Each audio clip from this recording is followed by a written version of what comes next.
shop during January and February. The Yes We Can discount card will save you money on hundreds of special bargains offered by Yes We Can sponsors. Watch for your discount card in this Wednesday's Penny Saver, or pick one up at any participating store. Then when you shop, look for the yellow Yes We Can tags for special discounts available with your discount card. It's coming. Okay. Keep it moving. Come on, drive. Good job. Good job. Evan, get with it. The signs are often misunderstood. Dazed behavior, loss of awareness, aimless movements. You on something? Hidden signs that may point to a common type of epilepsy. What's up, Coach? Early recognition and treatment of seizures can help keep kids like Evans on the team. Get the facts. Write Epilepsy Foundation of America, Washington, D.C. 20013. You're watching KDRV, Channel 12, Medford.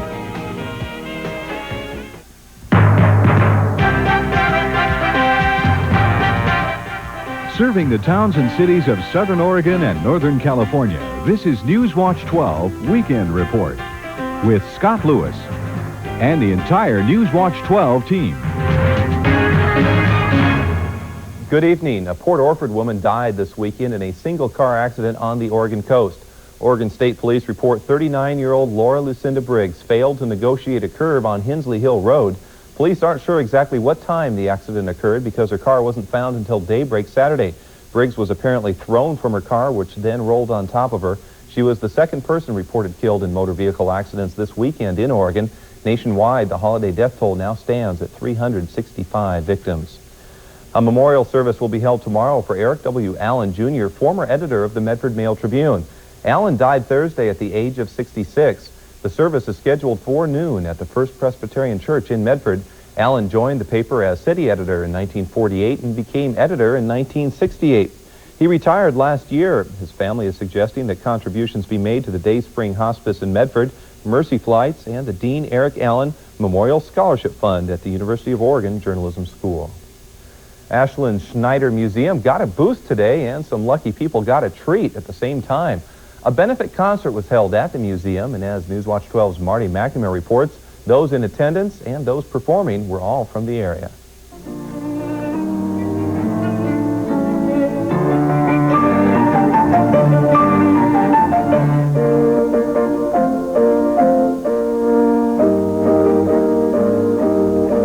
Ashlanders are getting an earful of chamber music at Southern Oregon State College today. This is no kitchen sing-along, rather carefully selected pieces from Mozart, Brahms, and Mendelssohn.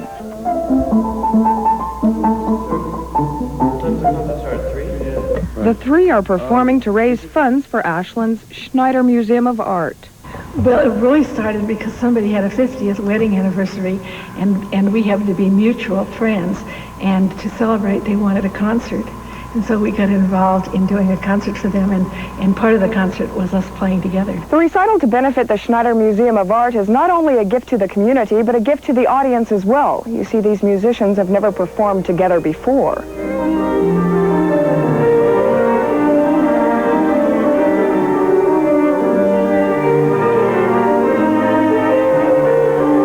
Beside the music itself, another fascinating aspect of today's recital is the musicians themselves.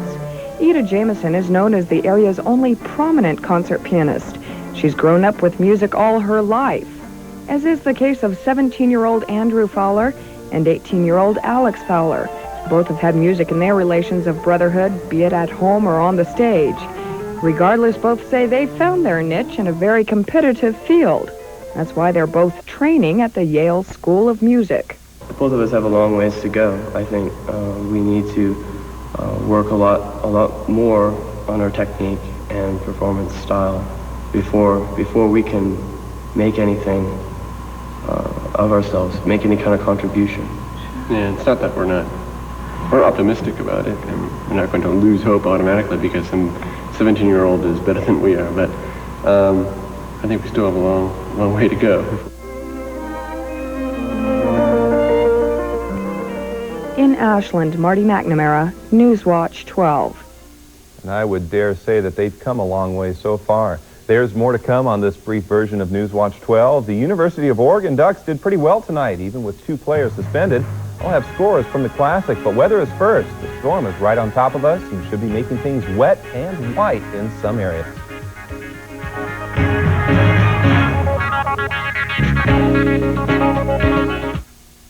Self-Service Furniture's lowest furniture prices of the year. Every item reduced. Every living room, every dining room and bedroom, every lamp, chair, desk, and wall unit, all reduced up to 50% off. To cap a record year at Self-Service Furniture, we're going right off the sales chart. We're after $1 million a day for 6 days, and we've got the prices to do it. Year-end 6-day blowout blitz ends 5 p.m. December 31st at Self-Service Furniture. At Valley Chevrolet, we're having our year-end sale. 3 1987 Chevettes, $49.95. Whoa, hold it, Daryl. There still is a Santa Claus at Valley Chevrolet.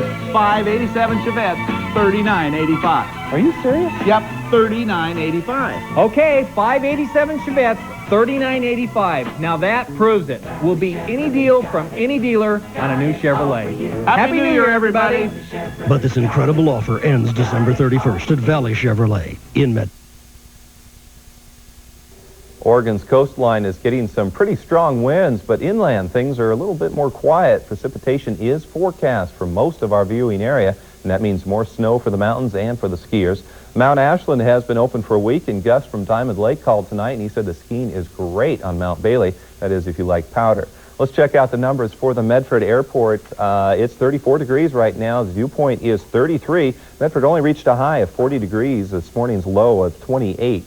Now, the humidity is at 97% right now. The winds are light and variable. Visibility 2 miles. Fog and cloudy skies out there. Barometer 30.08 inches, and it's dropping.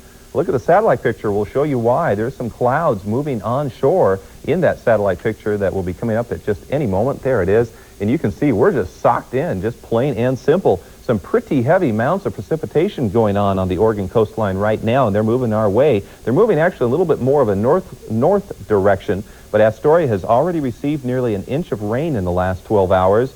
Portland has received just over 3/4 in the same time. Now, this front is going to be moving through the western sections overnight tonight, and it could be bringing some freezing rain to the northeastern part of the state.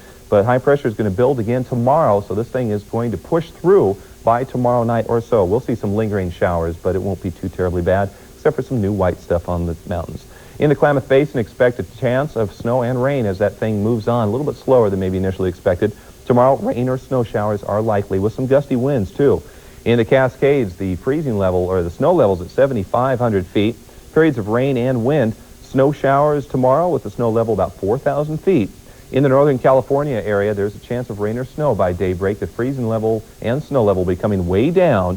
On the coast, gale warnings are still in effect for some pretty strong winds out of the west-southwest, 10 to 20. In the Roseburg area, a good chance of rain tonight. Tomorrow, showers, highs in the 50s. To Rogue Valley, expect some cloudy skies, a chance of rain late tonight. Scattered showers will be breaking up tomorrow, though, 45 to 50.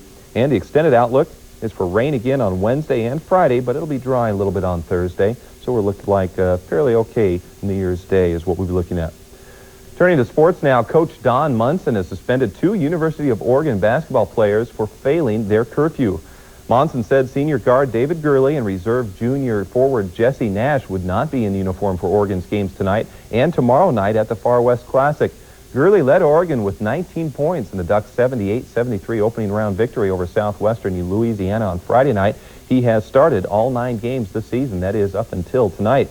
Now, even without Gurley and Nash, the Ducks pulled off another victory in Portland. Guard Anthony Taylor scored 14 of his 20 points in the final 8 minutes as the Ducks held on for a 69-64 victory over San Jose State at the Portland Memorial Coliseum. Oregon led by up to 15 points early in the second half, but the Spartans rallied to within 3 on several occasions, including with 1:01 left to play. It was close. Taylor, who scored only 4 points in the first half, sank 6 free throws without a miss in the final minute and 2 seconds to clinch the victory. Center Sven Meyer added 17 points, and Kenny Sprague scored 16 for the Ducks to give them a 69-64 win over San Jose State. Oregon State had a little bit of trouble with Louisiana Tech tonight. The Beavers finally lose with a score of 93-76. Kiki Vandeweghe scored a game-high 32 points tonight, including 11 in the fourth quarter, to lead the Portland Trailblazers to a 127-118 NBA victory over the Seattle Supersonics. With the score tied at 106 in the fourth quarter, Kiki hit a three-point field goal with 5:14 remaining to give the Blazers the lead for good. He then scored another 8 points in the last 5 minutes to help Portland to a 9-point margin victory. Seattle played most of the game without top scorer Tom Chambers. He was ejected by officials in the first period after arguing with the referee over a foul call. Portland was down by 10 at the half, but came from behind to win in Seattle 127-118. In the only other NBA game tonight, the LA Lakers came from behind on their own to soundly defeat Philadelphia 111-85. In football, the playoff picture is now all set. The LA Rams played poorly today against the Washington Redskins. The Rams turned over the ball 6 times, and that effectively knocked LA out of the contention for the semifinals that'll be held next weekend. Things were going better for New York, however, as they got a playoff spot facing the Cleveland Browns.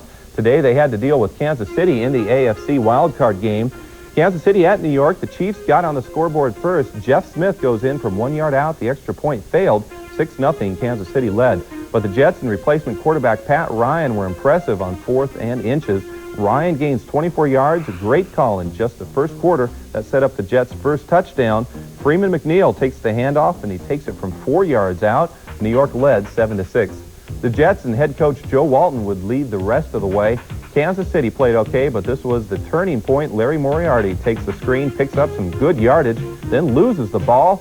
Kyle Clifton recovers for New York, and the Jets would capitalize on the turnover. Second quarter now, Pat Ryan filling in for a benched Ken O'Brien. He hits McNeil. It is 14-6 Jets. New York scored just before halftime. Ryan 11 yards to Al Toon, and it was looking good. The Jets opened up a 21-6 lead. In the third period, very first play coming up of the half, Todd Blackledge is going to throw into Kevin MacArthur's hands. MacArthur then goes 21 yards for the touchdown, 28-6. Jets were on a roll.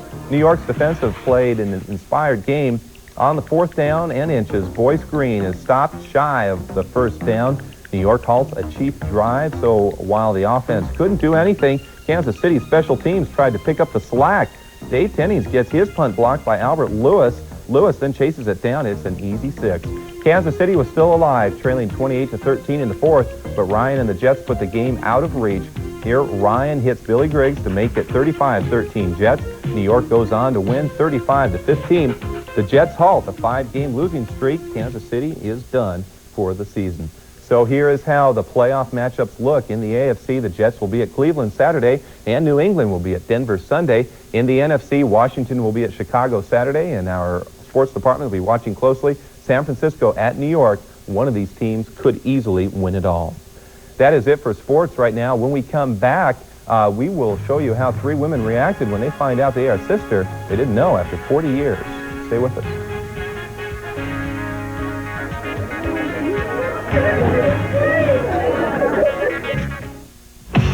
Jane Fonda is an actress, aerobics expert, and political activist.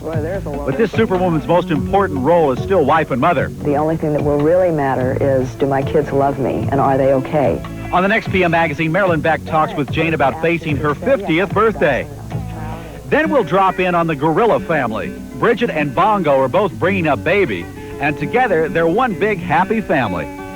PM Magazine, Monday right after Jeopardy and Wheel of Fortune. She studies the people on the street, zeroes in on their quirks, and turns them into some of the funniest and wisest characters in comedy. On the next Oprah Winfrey Show, Trudy the Bag Lady, Edith Ann get together again. Meet one of the most original minds in comedy, Lily Tomlin, as we talk about her loves, her life, and her search for signs of intelligent life in the universe. Lily Tomlin on the next Oprah Winfrey Show. The Oprah Winfrey Show, weekday mornings at 9. Imagine finding out you have a sister after 40 years. Now, that's what happened to 3 women in Michigan. I hope they like me. I hope I like them. I'm sure I will. Barb Jewell is nervous about meeting her 2 sisters. The 38-year-old has never seen the 2 women. As a matter of fact, until 1 year ago, Jewell didn't even know about her 2 sisters, and they didn't know about her. Now, the story gets a bit fuzzy there. Jewell won't tell us about how her sisters, their father, along with a brother, wound up in California. But we do know their mom made a slip of the tongue last year and told Jewell about her sisters. While the mother of 2 sons was mad at first, there's no animosity now. Shock at first. Very surprised. No, not at all. Jewel entered a Bring Someone Home for the Holidays contest here at Woodland Mall. When she won, her and her sisters pooled their money and bought another ticket. So now, for the very first time, the 3 will be together.